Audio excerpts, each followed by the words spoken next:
नमस्कार, मी अस्मिता's kitchen and lifestyle मध्ये तुम्हा सर्वांचं खूप खूप स्वागत।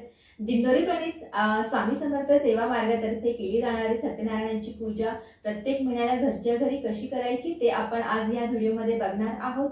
ही पूजा घरच्या स्त्रीने पुरुषाने केली तरीही चालते। ब्राह्मणाशिवाय तुम्ही अगदी सोप्या पद्धतीने ही पूजा घरच्या घरी करू शकतात। तुम्हाला आज मी हा व्हिडिओ अगदी डिटेलमध्ये दाखवणार आहे। त्यासाठी काय साहित्य घ्यायचं, तर पूजाची सांगता कशी करायची, असं सगळा डिटेल व्हिडिओ मी तुम्हाला आज दाखवणार आहे। तर हा व्हिडिओ सुरुवातीपासून शेवटपर्यंत पूर्ण बघा।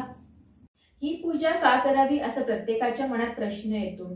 तर आपल्या आयुष्यात जेही काही अडथळे असतात, प्रॉब्लेम्स असतात, अडचणींवर मात करण्याची मोठी शक्ती ह्या पूजेमध्ये आहे। म्हणून तुम्ही जितकं शक्य होईल तुमच्याकडून प्रत्येक पौर्णिमेला ही पूजेचं कथन तुम्ही करायचं आहे आणि तुम्हाला स्वतःला अगदी दुसऱ्या किंवा तिसऱ्या पौर्णिमेपर्यंत अनुभव येईल चांगला। आणि सगळ्यात महत्त्वाचं म्हणजे लक्ष्मी प्राप्तीवर हा मोठा तोडगा आहे। हे पूजन केल्यानंतर लक्ष्मी प्राप्ती ही होत असते।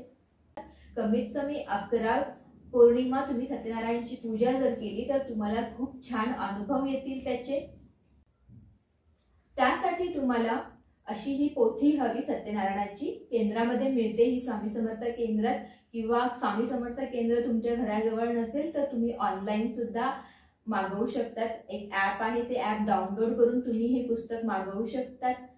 पूजेसाठी लागणारे साहित्य: एक सत्यनारायणाचा फोटो, 2 समया, एक तुपाचा निरांजन, एक स्वच्छ पाण्याने भरलेला तांब्याचा कलश, एक पंचपात्र पाण्याने भरलेलं आणि पळी, 6 विड्याची पानं, 5 आंब्याची पानं, तुळशीपत्र, बाळकृष्णाची मूर्ती, हळदी कुंकू, अष्टगंध, 4 सुपाऱ्या, अगरबत्ती, धूप, कापूरवडी लागेल आरतीसाठी, फुलं लागतील पूजेसाठी, एक पुष्पहार, 3 वाट्या साखर, 1 वाटीमध्ये अक्षता, एक रिकामी प्लेट, प्रसादाचा शिरा एका वाटीत, पांढरं वस्त्र, सत्यनारायण पूजेचं पुस्तक, 4 आंब्याच्या डहाळ्या।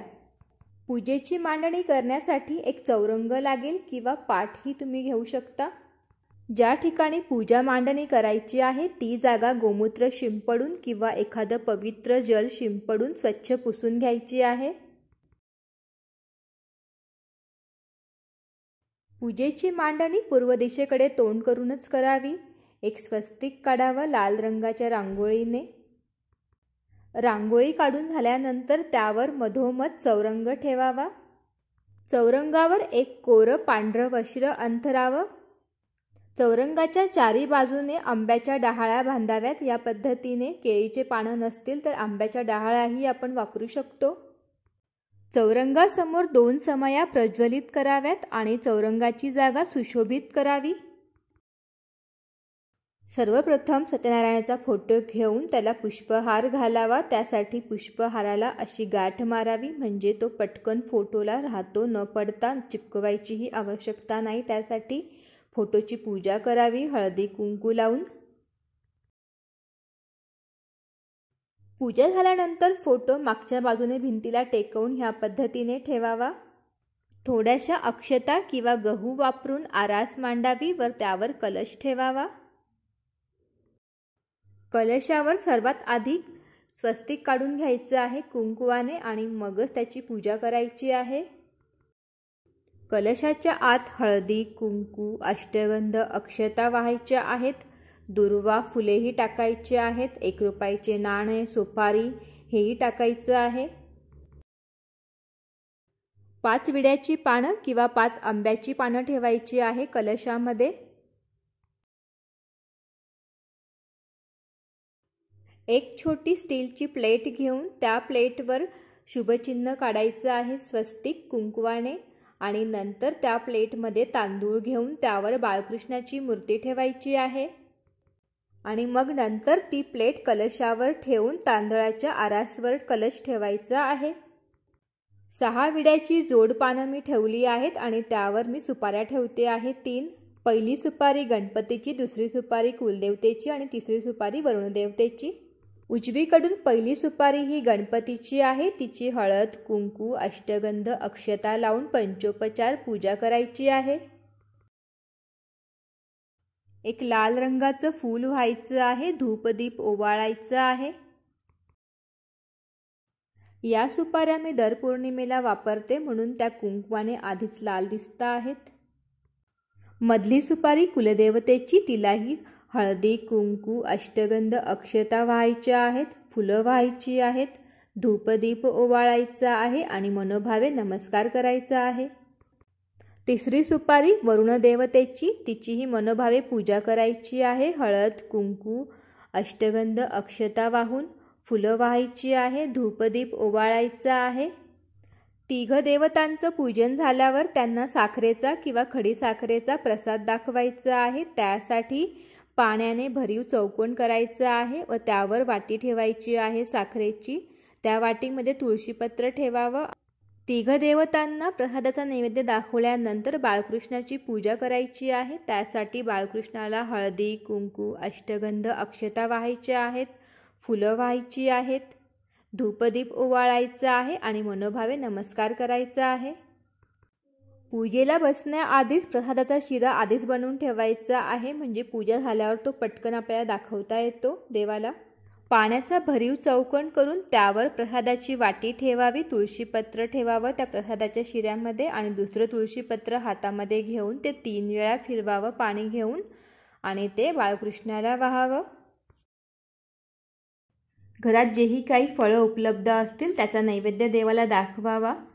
पाण्याचा भरीव चौकोन करून उजव्या बाजूला फळं ठेवावीत. एक तुळशीपत्र हातात घेऊन ते 3 वेळा फिरवावं आणि ते फळांवर ठेवावं. नंतर सर्व अशी पूजा करून झाल्यावर कथा वाचावी. 5 अध्याय असतात या कथेचे. पहिला अध्याय पहिला. श्री गणेशाय नमः. श्री सरस्वते नमः. ओम नमो जी गणनाथा तुझे चरणे ठेवू माता. श्री सत्यनारायणाची कथा वदवी आता स्वामिया. नमो तुझा सरस्वती आदी माया लावण्य ज्योती. 5 अध्यायापर्यंत वाचून नंतर आरती करावी सहकुटुंबासहित. आरती झाल्यावर देवाला ताट दाखवावं नैवेद्याचं, जोही तुम्ही स्वयंपाक केला असेल त्याचं. आणि अशा पद्धतीने दर पौर्णिमेला संध्याकाळी ही सत्यनारायणाची पूजा मनोभावे करावी. एकदा ही पूजा तुम्ही नक्की करून बघा. खूप छान वाटतं घरामध्ये ही पूजा केल्यानंतर. एक प्रकारचा आनंद मनाला मिळतो. दुसऱ्या दिवशी सकाळी उत्तर पूजा ही करायची असते. त्यासाठी सर्व फुलं निर्माल्य हे एका प्लेटमध्ये गोळा करायचं आहे आणि त्याला वाहत्या पाण्यात टाकायचं असतं. सुपाऱ्या ह्या टाकून न देता त्या एका पाकिटात ठेवायच्या आहेत. 3 पाकिटं करायची आहेत. त्यावर वेगवेगळ्या देवतांची नावं टाकायची आहे, म्हणजे पुढच्या वेळेस घेताना गोंधळ होणार नाही. कुठली सुपारी गणपतीची, कुठली सुपारी वरुण देवतेची. विड्याची पानं, आंब्याची पानं, आंब्याच्या डहाळ्या, कलशातील दुर्वा, फुलं, 1 रुपयाचं नाणं, सुपारी हे सर्व निर्माल्य वाहत्या पाण्यात टाकायचं आहे. बाळकृष्णाची मूर्ती स्वच्छ पुसून तिला पुन्हा देवघरात विराजमान करायची आहे. त्याखालचे तांदूळ पक्ष्यांना द्यायचे आहेत खायला. आणि पक्षी जर नसतील तुमच्या घराजवळ तर तुम्ही ते भात खिचडीमध्ये पण खाऊ शकतात. पूजेला ठेवलेली फळं सर्वांनी घरात प्रसाद म्हणून खायची आहे. प्रसादाचा शिरा हा दुसऱ्यांना न वाटता फक्त आपल्याच लोकांनी हा खायचा असतो. आरासात वापरलेले तांदूळ तुम्ही पक्ष्यांना टाकू शकतात किंवा भात खिचडी बनवूनही खाऊ शकतात. सत्यनारायणाचा फोटो उचलून त्याला पुन्हा त्याच्या पूर्व जागेवर विराजमान करायचं आहे. पूजेसाठी वापरलेलं पांढरं वस्त्र व्यवस्थित ठेवून द्यायचं आहे आणि पुढच्या पौर्णिमेला हेच वस्त्र पुन्हा वापरायचं आहे. बघा, आहे ना अगदी साधी आणि सोपी ही पूजा, पण मनाला आनंद देऊन जाणारी. पूजेला लागणारं हळदी कुंकू अगरबत्ती धूप दीप अक्षता हे सर्व आपल्या घरात सहजच उपलब्ध असतं. शिरा तर आपण नेहमी आपल्या कुटुंबासाठी बनवत असतो. त्यासाठी साखर आणि रवा हा आपल्याकडे असतोच. मग इतकी साधी आणि सोपी पूजा तुम्ही एकदा नक्की करून बघा. सत्यनारायण पूजा ही साक्षात विष्णूची पूजा आहे. विष्णू भगवान एका पित्याप्रमाणे आपलं पालनपोषण करतात, आपला सांभाळ करतात. ब्रह्मा विष्णू महेश. ब्रह्म आपल्याला जन्म देण्याचं काम करतात, विष्णू आपल्याला सांभाळण्याचं आपलं पालनपोषण करण्याचं काम करतात आणि शंकर भगवान आपलं मृत्यूनंतरचं कार्य सांभाळतात. सर्व मनोकामना पूर्ण करणारी फलदायी अशी सत्यनारायणाची पूजा तुम्हाला कशी वाटली? आवडली असेल तर हा व्हिडिओ नक्कीच लाईक करा, तुमच्या फ्रेंड्समध्ये शेअर करा, म्हणजे तेही हा व्हिडिओ बघून अशा पद्धतीने पूजा करतील. श्री स्वामी समर्थ. पुन्हा लवकरच भेटूयात एका नवीन व्हिडिओ सहित. आनंदी राहा, खुश राहा, देवाचं स्मरण करत राहा. धन्यवाद.